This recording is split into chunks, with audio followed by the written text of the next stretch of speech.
You do. Okay. You can hear me. All right, Mr. Nay, you vote to approve the agenda? You're muted. He's talking way too. Victor, you're still muted. Okay. There you go. Yeah, I'm struggling here. Sorry. Yes. Aye. Okay, this approved unanimously. And public comments. We read this. The meeting is at 5 p.m. Hybrid conference meeting. Be streamed on the school board's YouTube channel at the https www.youtube.com/at Beaufort County School Board. The request for public comments participation will be accepted between 4 and 4:30 p.m. Send in an email with your name, phone number, and topic to robin.cushingberry@beaufort.k12.c.us. You will receive a phone call during public comments where you will be able to speak and address the committee for a maximum of 3 minutes on issues within the committee's domain. Citizens desiring to participate in person must fill out a public comment card that can be obtained from the board clerk upon arrival. The forum will be limited to 15 minutes. And I believe we have a public comment person. Yes. You can say. Okay, we do have Jim Miller, Mr. Jim Miller, 122 Brickway Street, Bluffton, South Carolina, 29910. And the date is 10/8/24. And Mr. Miller's topic is the Operations Committee needs to address 2 things. Mr. Miller? Thank you much. I appreciate it. You've seen me at several board meetings, et cetera. And I'd like to say I'm advocating for academics. I'm not a musician or that kind of thing, but I thoroughly believe that band and music education leads to the other. I'm asking, I attended the academics committee and I'm repeating what I asked of them. I think there's 2 things the board needs to be considered. One is there's been a very high turnover rate among band directors. In the last 2 years, 2/3 to 3/4 have been openings. When I say 2/3 to 3/4, I think the technical calculation is like 71%. Of the openings this year, only half have been filled so far. In addition, we've kind of in a way lost a band director because at Hilton Head High, they've been without a strings instructor for all of this so far this year, all of last year, and part of the year before. Therefore, the band director has been asked to kind of take over the whole thing. And there isn't really a band per se, I think, that would be marching down a Christmas parade unless they were carrying a viola or something like that. The other is I've prepared various things that show the performance of how our bands compare to others in the state. One example is there's an award from the South Carolina Band Directors Association that's called an OPA award. It involves participation in all kinds of things and it is an honor to be in it. But 1 out of 4 bands usually get it every year. Out of the last 50 years, Beaufort County has only had 1 award out of all the schools. And that kind of summarizes where I think we stand. And with that, my time is up. Thank you much. Thank you so much, Mr. Miller, for showing the energy you come and share with us. Okay. Thank you. Okay, is there a motion To approve for approval of the September 19, 2024 committee meeting minutes. So moved. Okay, moved by Mr. Nay and second by Ms. Gordon. All in favor? Aye. Aye. Aye. Passes Aye. unanimous. Thank you, Mr. Nay. And with that, we turn it over for the construction report. Welcome, Mr. Barnes. Are you the speaker? All right, well, thank you for the opportunity to allow me to give you my report or our report for projects through September 30th. On the 2019 bond referendum, monthly project updates. Right now, we are showing all projects for the Green Traffic Light budget and schedule. Robert Small's Leadership Academy, we are showing a green light. J.E. Dunn, we did speak about this previously, that they received the certificate of occupancy from OSF on September 9. And the final completion is scheduled to occur on November 9. So right now, J.E. Dunn is working to get that taken care of. We will update you guys on where they stand with the next OCM if we were able to accomplish that final completion. On the 19 referendum remaining project closeouts, the slides 29 to 31. We are still showing the 30 project closeouts. We spoke briefly about what some of those concerns were at the last OCM. Right now, we are showing a total of 211 financial commitments that have been completed to date. I'm gonna pause there in case you guys have any questions. Ms. Gordon? Thank you. You said 230 have been completed, 211 financial commitments. 211. How many total were we expecting to be? I don't have that response at the moment, but if you want, I can do a follow-up and give you guys, yes. So Thank you. That would be 241, wouldn't it? 211 plus the 30 that remain? no, because the way that we do the financial commitments is per line item. So even though we have a project, there's multiple commitments for different accounts, yeah. So just to clarify, you'll come in with the total number? the Yes. total set, and then how many have been? Yes, And then remain, that's correct. okay?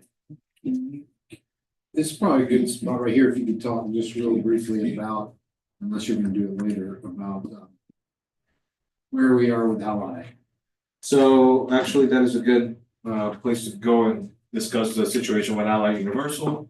So we dug into the schedules, we met with the contractor, and we finally have something that's more tangible on some of these items that are outstanding with their project. So to date, what I can announce is that we have 12 project schools that have been completed. On that scope, the Allied Universal carries, which again, it's the camera systems, is the access controls and intrusion. The only thing that's outstanding on those, and that's actually on our end, is just fill out the monitoring forms so that we can put the systems in monitoring. We can get away from Sonatrol. Now Allied can start doing the monitoring service for those. We have 50 schools that are in progress that are scheduled for completion this month. We do have 8 locations that we are trying to see if we can reel them back to try to wrap up this month, but right now the current schedule is showing that those will be completed in November. So that's where we currently stand with these guys. Again, we have been seeing a drastic improvement on the labor forces in the past month. So we expect that we can meet that timeframe that Allied has given us for those projects. I believe that Robert did speak to it briefly on an email to you, Mr. Carlton, saying that we are trying to get these guys to complete in a timely manner. We don't know if these guys may go past November, but we're not allowing this to get past the December timeframe. Again, we have had not just Allied coming with guys, but we have the contractors that have supplemented the forces so that we can try to get this thing wrapped up here shortly. And just to clarify, if I may, when you talk about completed at the end of the month, wait, November, that's the construction part. The closeouts will follow that. So paperwork that finalizes the closeout will probably be a month, or maybe 2 months behind that. That's correct. So Are we talking about security cameras? yes. And so what was the previous end date for them to have this project completed So versus what it is now? there was no and this is where we discussed, this is where it led to things that changed in the contract. We never got a commitment from the contractors, and there were a lot of factors. I mean, I could go back into history. It was just the timing when things were issued during the supply chain issues that we had. None of the contractors wanted to commit to that, because if they came with those changes, they might have to pad way much, or basically pad their general conditions, which at some point would tie up our funds until the end of the project. So none of them wanted to do that, and we learned from that mistake, and going forward is what we said, we changed in the contract. And you'll see it as things come forward to the board, that there's an actual stipulation in the actual amendments and the backup from the contractors that now has a date so that we can go back and not allow for this issues to happen again. See, my concern is, we're talking security. We're talking about the safety of our students, our teachers, staff, parents, the community.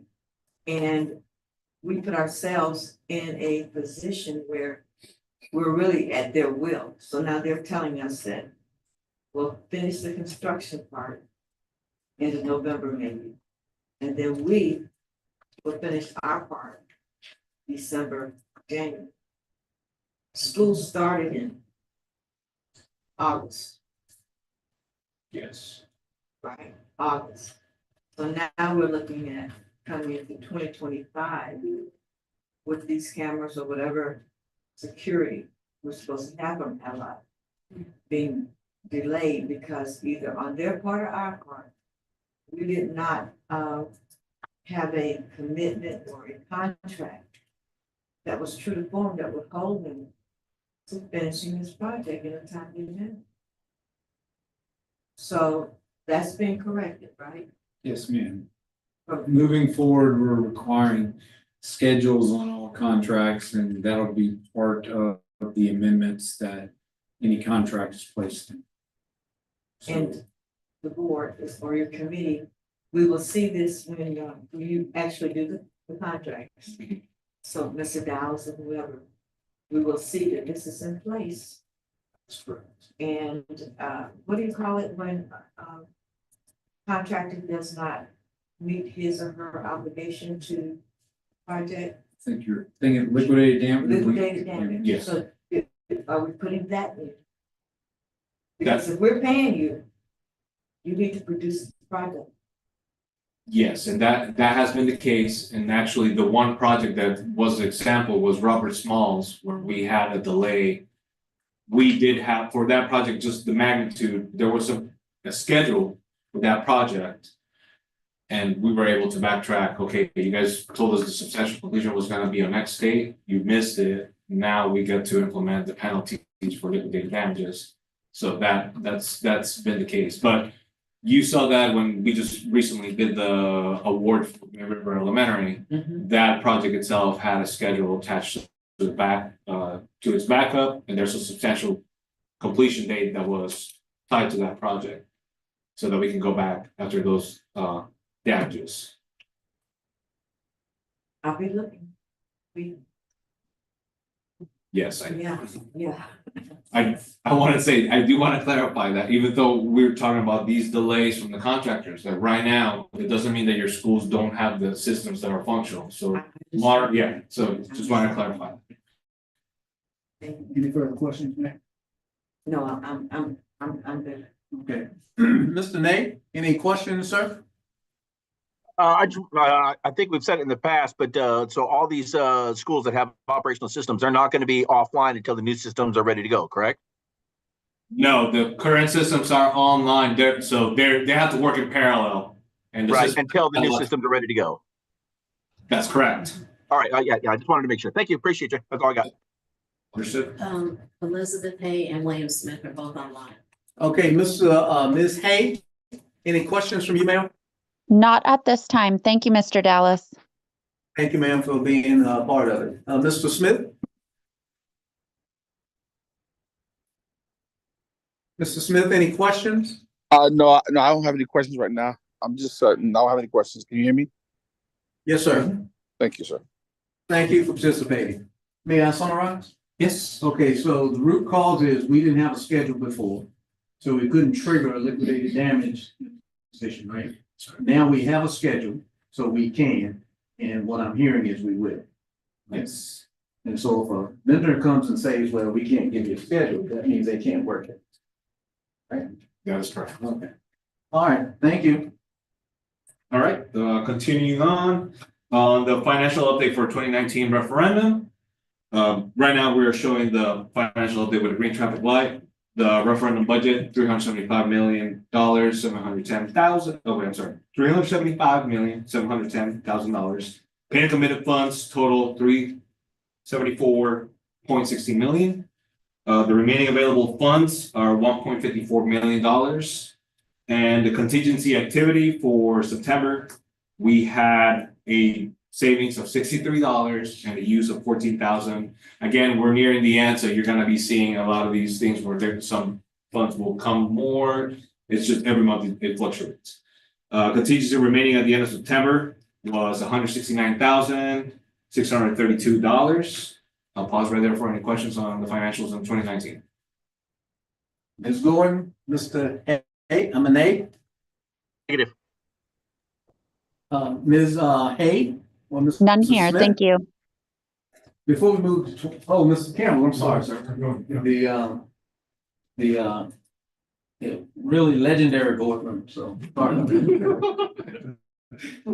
Before we go on to 2023, may I suggest you all give this team a round of applause, because in spite of the epidemic and all the challenges, supply chain, which have occurred globally, I'm very familiar with that from the petroleum industry. They still have $170,000 roughly in contingency. So Mr. Otten, you and your whole team, let us. And now moving on to 2023, is that next? Yes, it is. All right, so 2023 bond referendum. The project updates. I want to report that to date, we are still green light. Obviously, we just started, so on budget and schedule. May River Elementary School, as I spoke, was awarded at the October 1st board meeting. And that project itself was $53,217,243. So that's obviously, you don't see that encumbrance yet on the financials, but next month you'll see that report. It'll increase the committed to somewhere around 30%. It's about a third of the way of the program's financial commitments. May River High School, the CTE and JROTC additions and renovations, that amendment is being prepared. And it's actually going to be queued up for the board meeting that's coming on October 15, 2024 for your approval. The new ECC, right now, we're just working through some of the schematic design. So once that comes forth, more of the updates, we will actually schedule a meeting internally with senior staff so they're able to review prior to us moving forward in the design. Hilton Head Island High School, it still remains in the same update as last month, where we have the construction progressing. Phase 2, 3, and 4, those are scheduled to be received later on in the year, and I believe pricing is due at the beginning of 2025. The new Ladies Island Middle School replacement, the schematic designs are currently being worked on. The date that we have from the designer for the completion of the SDs is November 27, 2024. So we look forward to that update. I will pause right there if you guys have any questions on the project updates. I'm sorry, go ahead and refer. Mr. Nay, None, thank you. Ms. Hay, None on my end, thank you. thank you, ma'am. Mr. Smith? So in yes, sir, in terms of the project, for the Ladies Island Middle School, basically, we're still on, my understanding is that we're still waiting on the architect to finish the designs. Is that correct? That is correct, Mr. Smith. Thank you, sir. I have no more further questions. And that's the schematic design that you. That's schematic design. November 27th. That's correct, November 27, 2024. So those should be here, Mr. Smith, on November 27th, per Mr. Vargas. Thank you. You're welcome, sir. All right, and I was gonna say, if you want, the actual design, what the designer had currently scheduled us was for completion of the actual construction documents by the end of Q4 2025. So that's when we plan to have the full design for Ladies Island Middle School.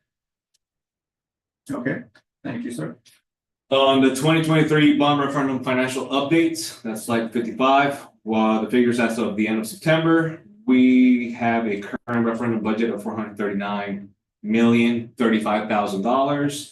The paid and committed funds are $105.23 million. That again doesn't reflect the encumbrance from the May River Elementary project. The remaining available funds, including the contingency, total $333.8 million. And the program contingency remaining at the end of September was actually $11,560,000. That was an increase of $60,000 from a return that we had from Battery Creek High School, the parking lot project. The other project level contingencies total $17,060,756. The remaining project level contingencies as of September was $16,704,561. Any questions on financials? Mr. Nate? Yeah, so, I know we're just north of $100,000 in contingency funds for 2019. If we don't use those, where do the funds go? I'm sorry. Well, so that's a good question. As of right now, they have to be spent on the projects. Any of the referendum funds, it does get a little hairy, I guess you could say, is that the money that we have now comes from bond premiums. And that money can be spent anywhere that the board so chooses. So if there is actual money left over, and since it is bond premiums, it could be spent on anything the board chooses. Yeah, can I supplement that? I haven't been here long. During the period of time I've been here, I've always heard discussions and guidance about the integrity of the bond fund. So we have to be very cautious about where to be directed. So I think the board would probably be hesitant, but at least it's a possibility. We're not able to pay off the bond, I can say that. So, but we'll keep y'all up to date on how that is going, and when we get, probably December, January, we'll have closer to a hard number on what we're gonna have. Okay. That's in the 2019 referendum. Of the 2019. Thank you. Ms. Hay or Mr. Smith? Mr. Nay asked my question. Thank you. You're most welcome, ma'am. Mr. Smith? No, I don't have a question at this time. Thank you, Bill. All right. All right. Moving along to other project updates, pretty straightforward. Right now, the projects on and when we say other project updates, we're talking about the 8% capital improvement plans, as well as any additional projects that we may have on food service. At this point, ESSER is closed out, but that's what we refer to. So those projects are showing a green traffic light in the budget and schedule. We have no issues there. Community outreach, there is none to report for this month or September, and we right now don't have anything scheduled for October. But as we find out if there's going to be an outreach, we will update everybody, especially with all these new projects coming online on the 2023 referendum. There is one. We are working on, and Robin knows, and I should have added this, potential, I don't think we finalized it yet, but ribbon cutting for the River Ridge Academy field house building. So we'll keep y'all up to date when that's finalized. So that could happen this month if we find a date that works. Okay. Sounds good. Thank you. All right, now moving on to requests for proposals and requests for qualifications. The RFP for the construction management at risk services for Ladies Island Middle School and the new ECC in Bluffton. That intent to award is going to be presented at the October 15th board meeting for approval. We have an RFQ for professional design services for civil site projects that we received all the proposals from the civil engineers that they were received on September 18, 2024. And we are right now putting together a committee for the selection. When do you expect to have the committee selected? It's formed, It so, is? yeah, it just was And the formed. date's been set. We have not set a date yet, but we haven't heard back from everybody on the committee on availability. Thank you. It's, Okay, Well, that concludes my report. Any questions? no, just a comment. Thanks for the candor on saying there were some steps we could do and implement the scheduling. It's been done, and so full support from us. Thank you. Thank you. Next. Good evening. Ms. Cartlidge sends her regrets. She apologizes. She's working on a legal case right now that she needs to attend to. Ms. Godley is here with me, who she worked with Foya together in the communications department, and she's doing a wonderful job. So this evening, we're here to present the third quarter Foya report. It's pretty cut and dry this time. This quarter, we had 24 requests. Last quarter, we had a total of 17. This time last year, we had a total of 26 requests, so it's pretty consistent. A lot of them are like for RFPs and procurement things like that. But that's pretty much what our report is. If you have any questions, please let me know. Yeah, thank you. Mr. Nate, Negative, thank you. Ms. Hay, None here, thank you. Smith.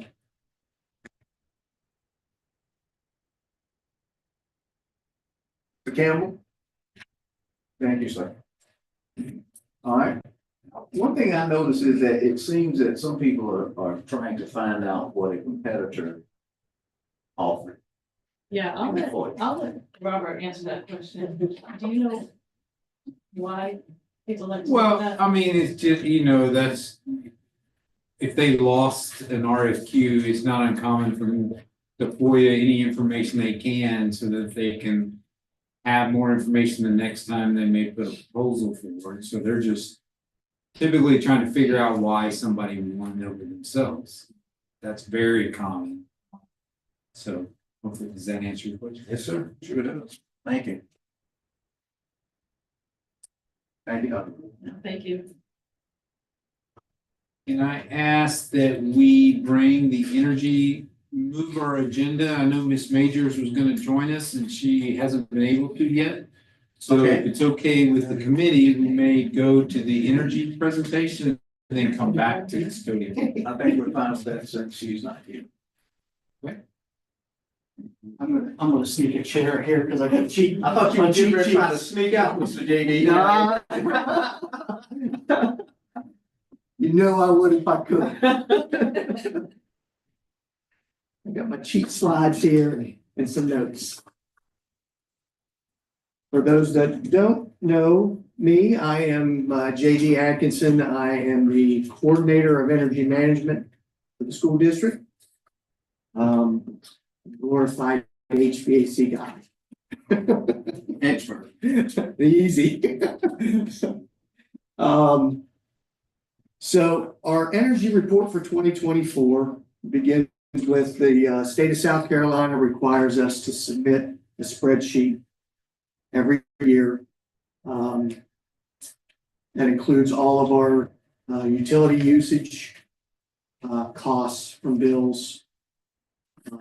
Their purpose is to weigh other school districts throughout the state and public entities to just make sure that everybody's doing their best as far as energy efficiency and savings and along. They basically judge everybody in the state that way. So they compare all the figures. Some school districts are smaller than others, so they'll have a little better numbers. They don't have buildings the size we do. So it's a comparative thing. That goes through fillers, the slides 2 and 3. Slide 4, it's I just explained what the state energy plan is. It is basically to monitor energy conservation and efficiency throughout the schools in the state. slides 5 and 6 are what we report, which I think I covered, but the,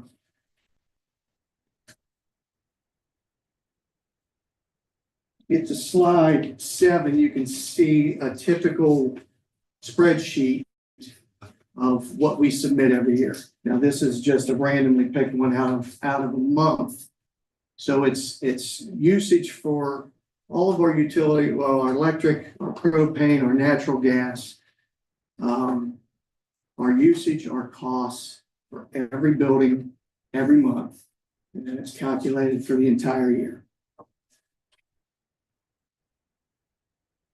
Mr. Atkins, did you see any key data points in this report? That you, I will get to that when we get to this summary here, kind of explain what the key factors are. As you, the spreadsheets, you can go through the spreadsheets, but they're what we submit. That gets us to the summary page okay, of that report. And that's where they start to look at numbers. And the main number is what's considered called our EUI. It's energy use intensity is the key factor that they use. It's basically a fancy for kilobtu's per square foot. So that's how they measure everything. This past year, we were at 40 is our EUI, which is slightly higher than it has been in the near past. Some explanations for that. Since the pandemic, things have changed. I think we can all agree with that. We start to balance out indoor air quality and energy savings. They don't usually work together. As we increase fresh air into these buildings, makes the equipment work harder, especially in South Carolina with our nice, hot, humid air that we draw into buildings. Equipment works harder, and then which of course increases our electricity usage and our efficiency. So it's a happy balance that we're trying to maintain.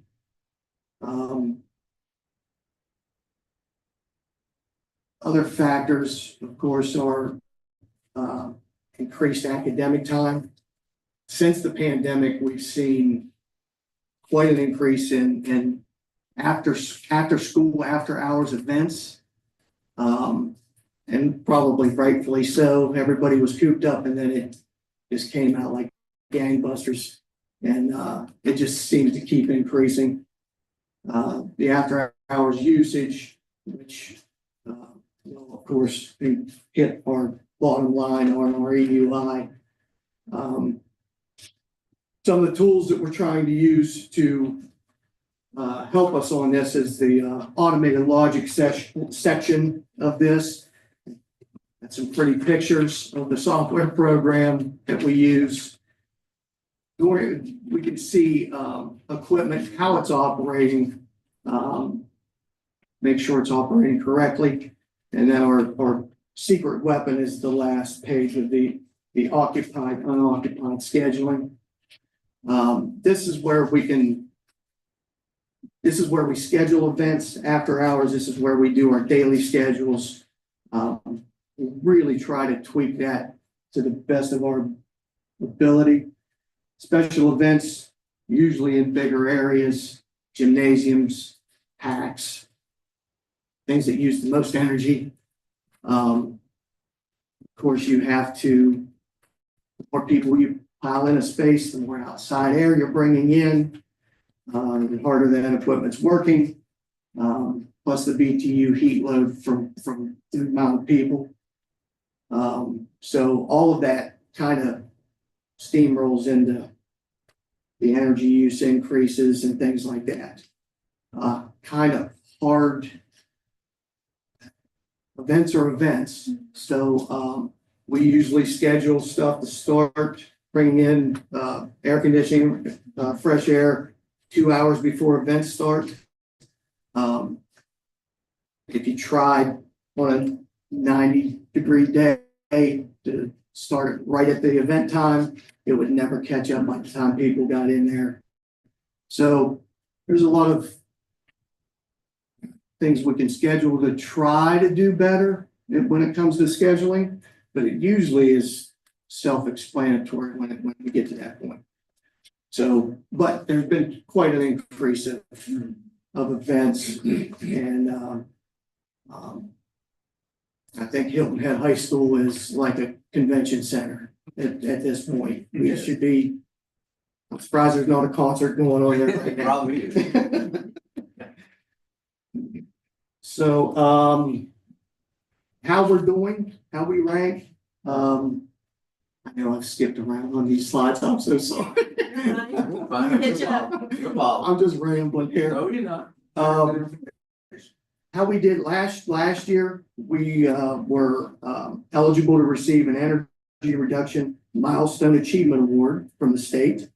We were one of the 73 public entities in the state that made that cut. And last year, we were pretty much staying steady on our EUI. It's always ranged from 36, 37, 38. We did go up to 40 this year. I spoke about some of the things that we think, not to mention, I mean, average sustained temperatures outside seen this last year are up.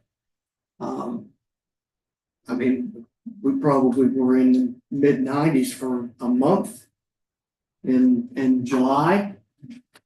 So that's hard to sustain with any equipment.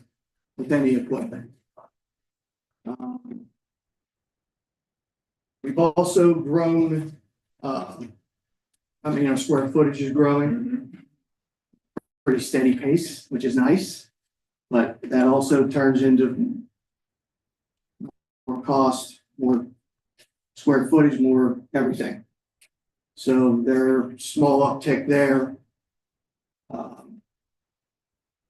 And what can we do moving forward? I guess we'll go on to that. We'll continue to replace aging and less efficient equipment.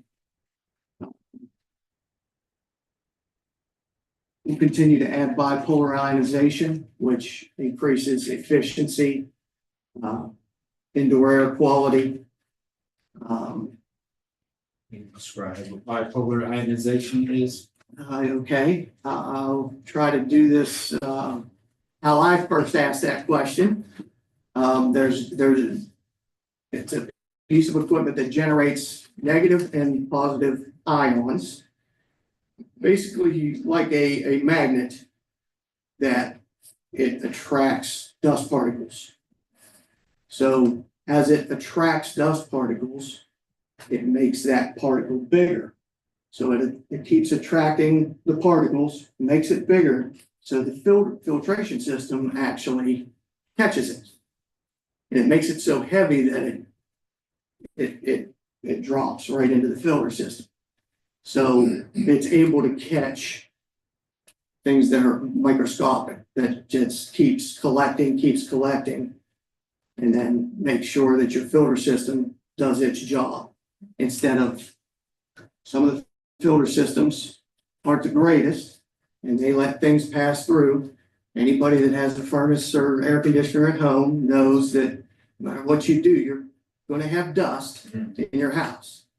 Well, this doesn't eliminate all dust, but it makes sure to kind of magnetize that and make it big enough for the filter system to capture. So with that, we've increased our indoor air quality things. The pandemic has changed a lot for everyone, especially with us increasing our outside air, fresh air input. You've got to capture as much as you can because the outside air isn't fantastic. But if you can capture it, all it does is increase the indoor air quality. So we're gonna continue to go down that path. Every new piece of equipment, we make sure it's part of the specification, that it's included. We've done all of our, big common areas already, gymnasiums, packs, cafeterias, where people congregate. Those all have bipolar ionization in them. So we'll continue to do that and continue to tweak schedules and find that happy balance between indoor air quality and energy savings. So if there's any questions, I'll be happy to answer. Okay, Ms. Gordon? Yes, ma'am. Thank you. Thank you for your presentation. Thanks for listening. I have a question which may or may not be under you. St. Helena Island Elementary's gym. I understand that the air conditioning unit was not working. I don't know if it's working now, but that's my question. I think they fixed it yesterday. It was yesterday. They fixed it yesterday. So. I haven't looked in the last hour. My understanding is it's working now. I'll wait until Monday. If it's not, I'll let. It has been reported to us that it is fixed and working, and I have it. Okay, so it was the gym, and was it another area as well? Well, there are a couple areas at St. Helena Elementary School, the media center. The media center. The media center, yes. We are currently in the process of replacing that unit. The pricing's getting put together for replacement of the media center unit. It's in the hands of, actually, we're doing that. That's right. So, it's a shorter lead time than most. Thank goodness. Standards about 6 to 8 months. We're not gonna wait that long. Okay, that So, was my next question. We do have, we found one in stock. Okay, It's right now, it's getting its foil coated. This kind of air, this environment, to be outside, so it lasts more than a couple of years. So that's happening right now, and then we'll have it set. I'm hopeful in the next 2 to 3 weeks, it'll be a completed project. Is my goal, certainly. appreciate it. Okay, Mr. Nay? Thank you, Mr. Chair. Going back to the EUI, I noticed that our EUI went up 10% in the last year, but our cost per square foot has gone up 25%. What can we do to get our EUI back down so that we can bring our cost? Because 25% increase in the electric bill over basically almost a year can start to get pretty impactful. So what can we do to bring our EUI back down? So one thing before you go there is, of that 25%, recognize that we had a 7% increase in price this year, just coming from Dominion. So you could subtract that off the 25%. But yes, to your point, there still then is 18% that we've gone up. So that. And part, we had a couple larger construction projects. And I really can't tell you how much that's been accounted for in this increase. But if you have, let's say a Robert Smalls or a Battery Creek High School, during construction, those buildings, whether we're in school or not, they are running. And they have to run because of cabinets, doors, all of that has to get acclimated in that building. So You're essentially running two buildings. And over a 2 to 3 month span, that's got to be a large portion. Smaller projects, when we're just in parts of buildings and things like that, it's not real bad. we seem to do okay. When you're running entire buildings with construction crews and doors open and, it's gotta be a lot. I'm not saying it's all of it, but it's gotta be That's a quite good- substantial. That's a good point. In the upcoming years, I guess we're gonna have Hilton Head High School. Where you're essentially gonna have a brand new building next to an existing building and they're both gonna be running. So that is an increase. I would say another thing is we had a much shorter summer this summer, longer into the school year. The month of June, we're having more active summer schools, so our buildings in the summer are used more. So because of that, that's an increase in usage as well. As far as what we can do is what I talked about earlier, what we will continue to do.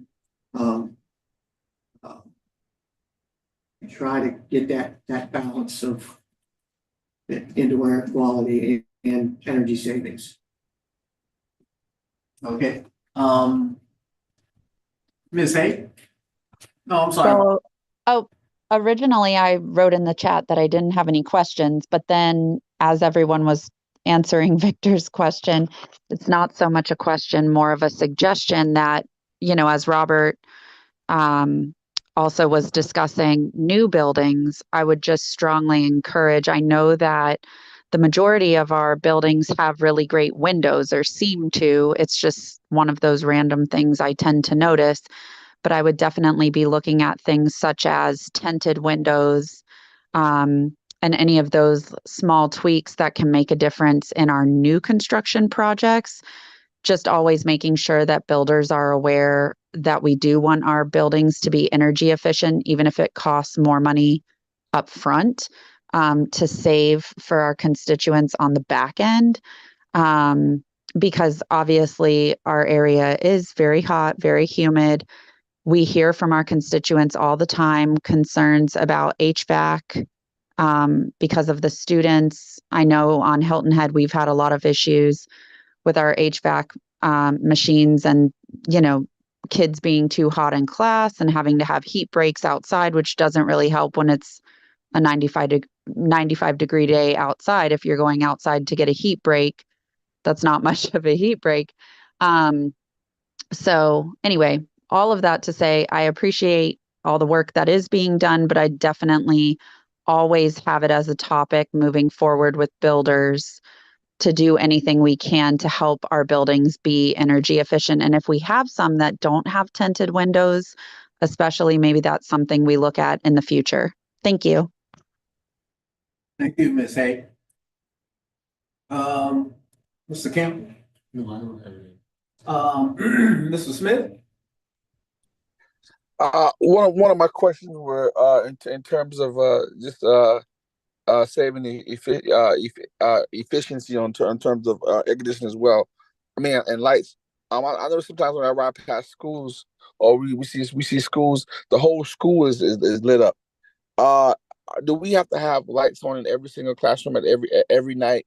Because if you're having lights on 24/7, then that too does affect the light bill. And I just know that's not right past schools and like in the cafeterias in different areas, there are lights on everywhere throughout the whole building. What I'll say is so our standard lights are on are motion censored, occupancy censored. So if they don't see movement within a short amount of time, they'll automatically turn on.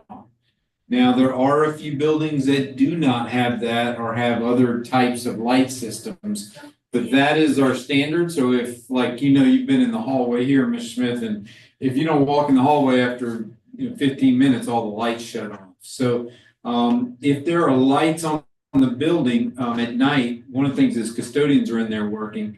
That would be my guess. Majority of what that means is there's still people in there working. But if you ever know that no one's in the building and see some lights on, let us know and we'll check that out. Sometimes these sensors go bad and they may Replacing the sensor. Yeah, and we may need to replace that sensor. But theoretically, the way they should work is that if they aren't people in the building, they will all shut off. Okay, let's see, did we get everybody? Regarding energy, Mr. Otting, you had a topic that you and I discussed, solar panels. And when I looked at the numbers and compared some of the granular data, it looked like they're in the cost kilo BTUs, dollars per kilo BTUs. It looked like there may be some energy sources that are cheaper, like natural gas. That may be an option. Depends on whether or not you got all the infrastructure to do it. The second thing is solar panels. And with the Inflation Reduction Act, there's so much money that is flowing in the national economy to help the conversions. I was reading something about that earlier this morning.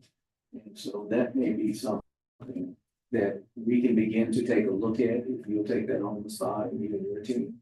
And I intend to raise it as a future topic at the board meeting because, we can add solar panels that are somewhat approaching equivalency in terms of our energy costs and use. And that, takes away a lot of the energy costs. And maybe we can, push that money into somewhere else. I think you mentioned could possibly put it into teacher salaries, right? So, No, yeah, I mean, we haven't looked at solar panels in a while. If you could actually, Robin, if you can go to this blue sheet right here. We do, if you're aware, we do have a solar farm, what we call a solar farm here at the district office. It's right over here. It was installed just under 10 years ago.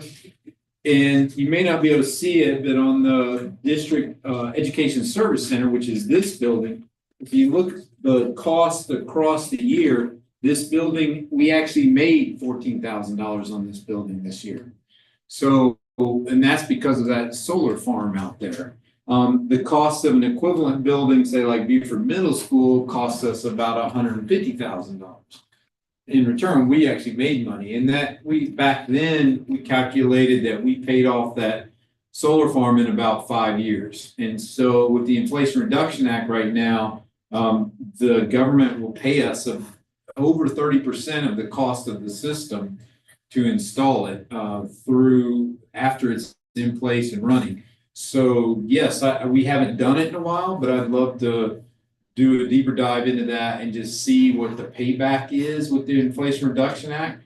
My guess is that it's pretty short term because also solar panels have gotten way more efficient since we installed these. These out here, one panel produces about 100 watts as compared to now you can get them that produce 400 watts. So they're about 4 times as efficient. The cost has come down. And with the Inflation Reduction Act, it may be a great time to get some energy savings, and any investment we make like that with capital funds just subtracts from our operations funds, which means you have more money to pay for teachers. So yes, I love the opportunity to look into that. So we'll, as we look at our 8% projects next year, we'll do some investigating into where it may make sense to do some solar projects and bring that back to the operations committee. So with our electricity costs actually rising, it becomes more viable just finding the space that you need. Now, just to make sure I'm not stealing anyone's credit, Ms. Boatwright is the first one to mention solar panels. Yes. So I want to make sure attribution, starts with her. But, from the energy industry, we always are looking at what's the cheapest source. Senator Davis is supporting and really pushing the natural gas pipeline that will run through North South Carolina. So, he is really energized about that. So maybe some opportunities there to link in with the state as well as the federal government application. So, and for fellow board members that are listening, it certainly looks potentially promising.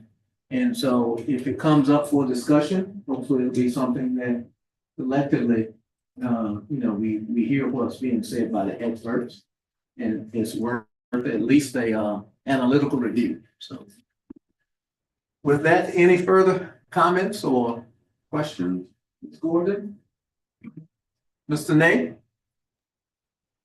No other questions, but I am very interested in the solar topic, so I'll be definitely watching this topic with interest.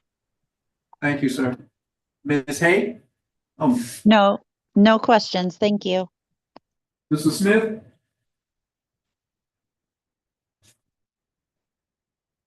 Mr. Smith, Yes, sir. any questions or comments, sir? Oh, no, I'm saying I have no questions or comments at the time.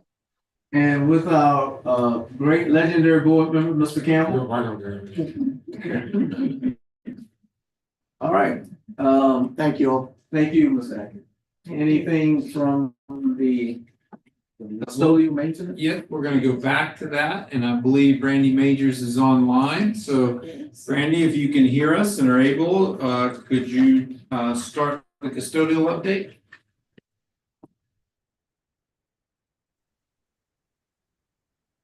Can everyone hear me? Yes. Okay, wonderful. Well, good evening, Chair Mr. Dallas and fellow board members. I am sorry I cannot be with you this evening, but I'm happy that I was able to make it and get online. So the document that you have in front of you is the October update for maintenance and custodial. The information in this report does cover the September 1st through September 30th timeframe. The first section of the report, I'd like to go through and just give you an update on our custodial transition. So the month of September, we did make progress in transitioning to our 3 new vendors, the Bud Group, ABM, and Interstate. We were successful with completing the final load in and transition out of our vendors during the last weekend of September the 27th. This was a pretty critical weekend in the aspect of trying to get our new vendors in and get equipment loaded in, as well as getting our previous vendor HES moved out of our facilities. Our new vendors have been very successful. I'd like to report in communicating and starting to build those relationships with our school principals. They've been in the schools, introducing themselves and their management team, as well as meeting with the current custodians that are in those spaces and places. Our new custodial service provider did begin fully servicing the district on Tuesday, October the 1st. So far, the feedback that we've gotten from administration is that the transition has been successful. We do anticipate continued improvement as we go through the next few months with this contract, as well as continued increased staffing levels. I do want to say I am very happy with our ability to get through that weekend of loading those vendors in and out. Just recognize that our success in that transition was our vendors stuck through Hurricane Helene. They loaded equipment in buildings in the midst of the storm, and they were critical. Their ability to do that was critical in us being successful on October the 1st. We did not capture staffing this month as we were in transition between our contractors, but we will, as of the October 1st date, we will be reporting staffing levels across the board for all 3 vendors in the November report. So any questions about custodial before I move through to maintenance? Negative. No, that was good. Thank you. Okay, Ms. Hay, No, sir. Mr. Smith? Actually, I do have an update about the last thing that we were talking about at St. Helena Gym in the media center. Actually, from what I just understanding, those things are still not fixed yet. Just FYI, the air conditioners they're still broken. You referring to what, AC? Yeah, HVAC. Yeah, we're aware of the media center. We will check on the gym because it was my understanding the gym was working, but we'll double check on it. Okay. Yes, sir. Okay, I just want to put. So if I can, this transition was a major, I can say it one more time, major undertaking, and Miss Majors, when she says it goes smoothly, it could not have been done with all the work she's done to get it here. She has worked for months to get us to this place. It was not perfect. I mean, any transition's not gonna be perfect. There are some bumps still in the road to work out, but we'll get through them. But this was my hat's off to everything she did to make this happen. So just wanted to say it. Yeah, round of applause for Ms. Majors. Thank you, ma'am. Certainly second that. Okay, future topics. Well, no, She's gotta maintenance. finish the maintenance. Oh, That was Do maintenance. custodial. Sorry, my brain dead.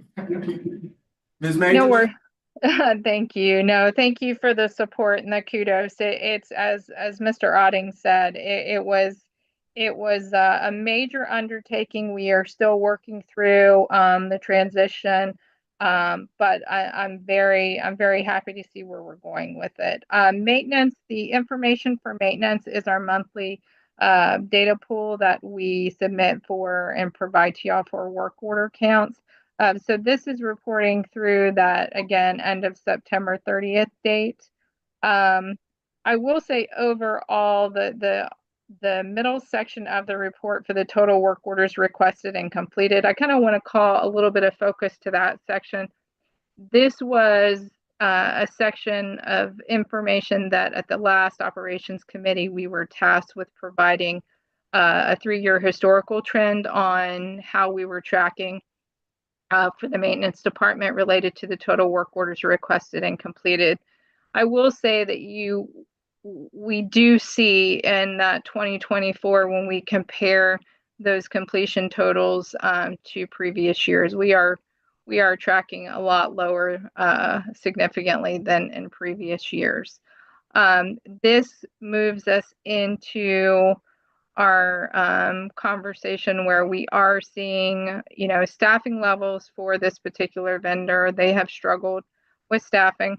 We have included that on our previous reports, even though their staffing percentage is at 87.5%.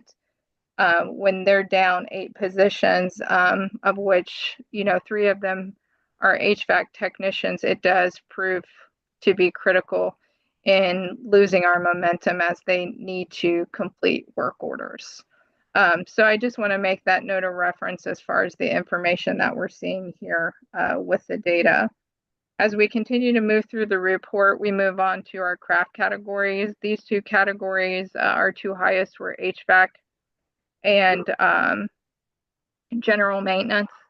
We are still seeing that May River High School is having the highest work order totals. There are still communication lines of incidents that we're reporting. There were some additional efforts put into correcting water source heat pump flow issues and adjusting our cooling tower water pressures, as well as still continuing to try to stay on top of those communication incidents at that location with our automated logic system. The general maintenance for Wild Branch Elementary School, those were typical requests. And when I say typical, just standard, nothing out of the norm in the sense of just replacements of fixtures and bottle filler filters and dispenser replacements. So moving into our work order, our next 2 pages are our monthly work order assignments and tracking specific to north of the Broad and south of the Broad. I do want to note on here that we are seeing, again, we're seeing our work in progress percentages for both of these areas increase. Last month, our work in progress was less than 50%. Both are over 50%. As our work order totals increase over, the August and September timeframes, we do see our completion totals increase as well. We have discussed the increases with maintenance department. I meet with them weekly and just advise maintenance that, their management team, that we are watching those totals and we are tracking those with the anticipation that those percentages will start to come down. Our school blitz of the month was Joseph Shanklin Elementary School. some of the tasks that they were able to complete. You can see pictured there as far as water fountain installations. There was a significant amount of pressure washing as well as sheetrock repair that occurred in our custodial closets. We did talk about staffing. Maintenance staff do have 2 HVAC technicians right now in the onboarding process. And they are continuing to push recruiting efforts. You know, our meetings with them, the feedback is they're increasing salaries. They're trying to tap into local trade markets, but they are still finding challenges in their ability to recruit these positions. And for maintenance, their success was, you know, they completed their blitz for Joseph Shanklin. They spent a lot of man hours there, as well as they were key in supporting us through Hurricane Helene. You know, last month we had Tropical Storm Debbie, where there was pre and post support. Now this month we had Hurricane Helene, and they were significant, and they always are, to getting us prepped and then evaluating schools for safe entry for our staff and our students. And that concludes the maintenance and custodial report for this month. If there are any questions for maintenance, I'll take those now.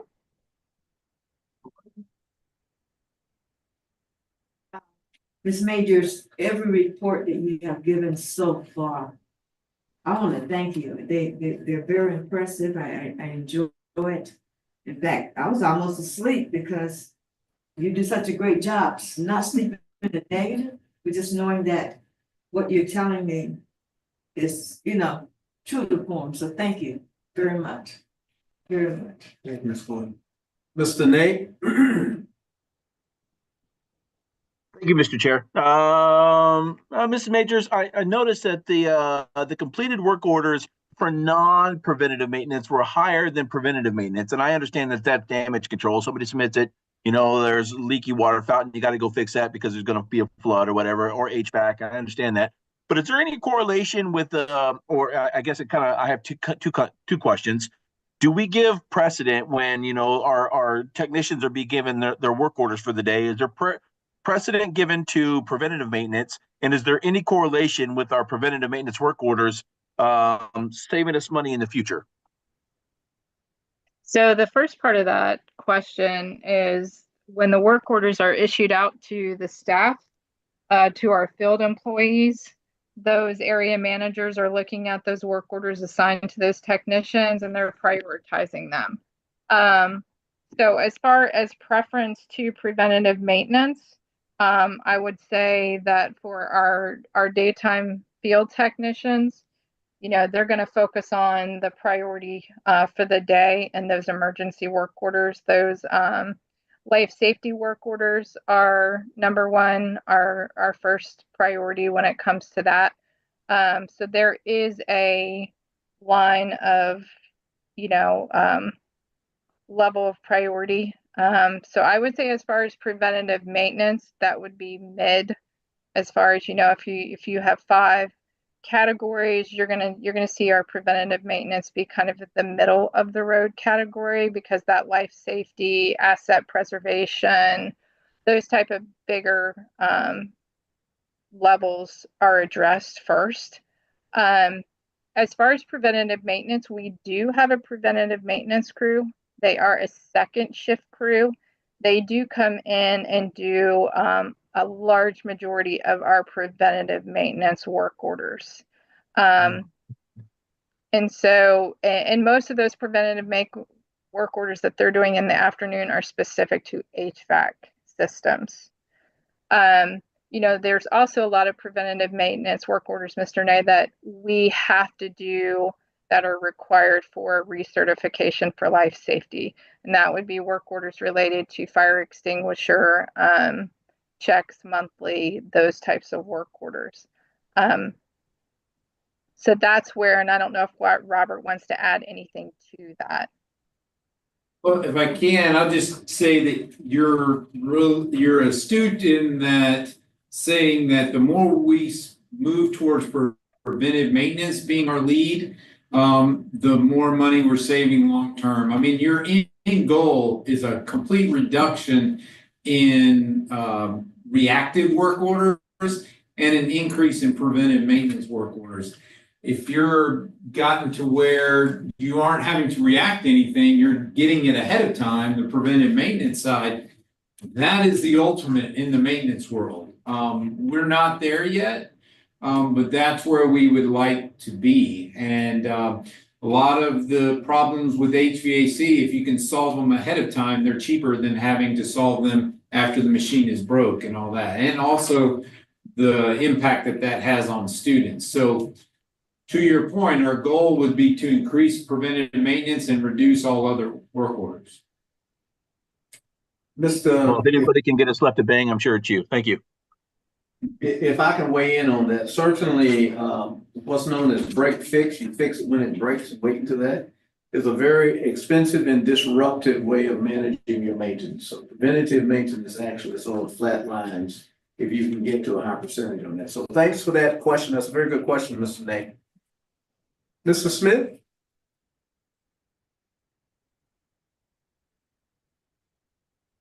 No, sir. Okay, and Ms. Hay said she was going to leave, so thank you, Ms. Hay. Are you still there? Ms. Hay, you have any further questions, or if not, No, I do not. Thank you. thank you, ma'am. Okay, anything else? All right, future topics, solar panels is one, so you can determine when the appropriate time is, Mr. Otter. What do you have in for HVAC. in November? Okay. Ms. No, he said what I was going to say. Mr. Nay, you have any future topics, sir? Negative. Thank you. Mr. Smith?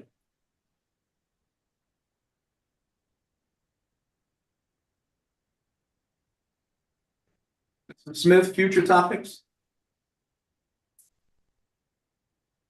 Okay. Anything else from anyone?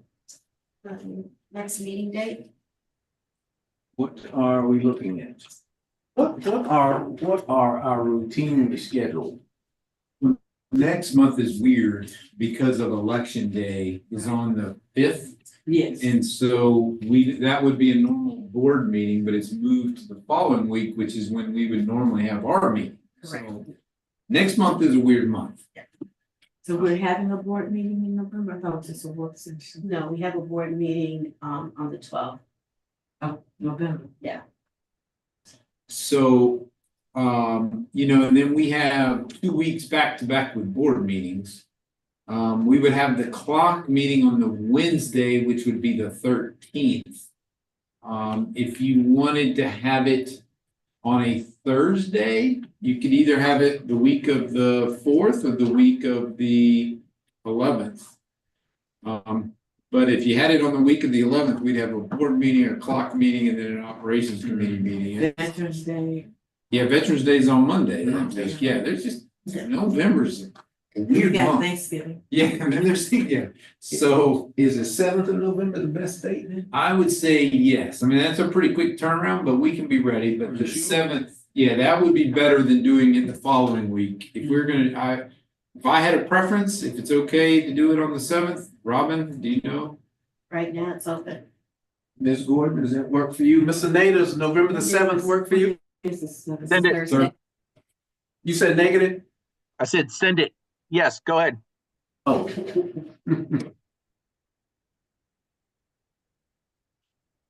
I'm good with whatever y'all do on the 7th.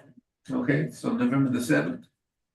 And then after that, can we revert back to the normal Tuesday? Yeah. Okay. It's just the election day messes up. No, we can't, Okay. because in the month of December, we only have one board meeting in December, which would happen to be the second Tuesday in December, and that would be on December 10th. Well, I would say we can do it in December on the first Tuesday then. Yes, you could. Because we're doing it early in November, early in December is about a month away. That So works for you? yeah. Ms. Gordon and Mr. Nay, you okay with December the first? It would be December 3rd. December third, sorry. Yes, send it. So far, yes. Okay, all right, so what do we say? So we say November 7th, which would be the Thursday. And then we would move to December 3rd, which would be a Tuesday. So you'll be back on track on December? In Until January, January, in which January. will start all. Well, I don't even know if we'll be back on track in January. Yeah. Because it'll be new committees, new people, new year, so. Alright. Okay. And we're off that for a week, so who knows, I mean, it may be February.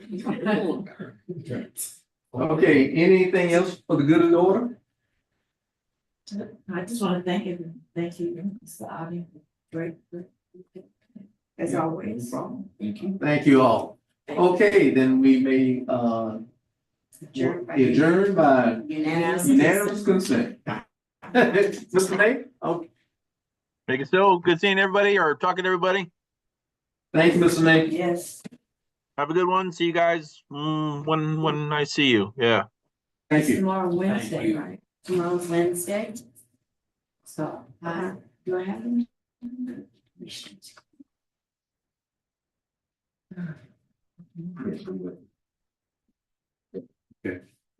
So. Do you want to tell? No, I will tell.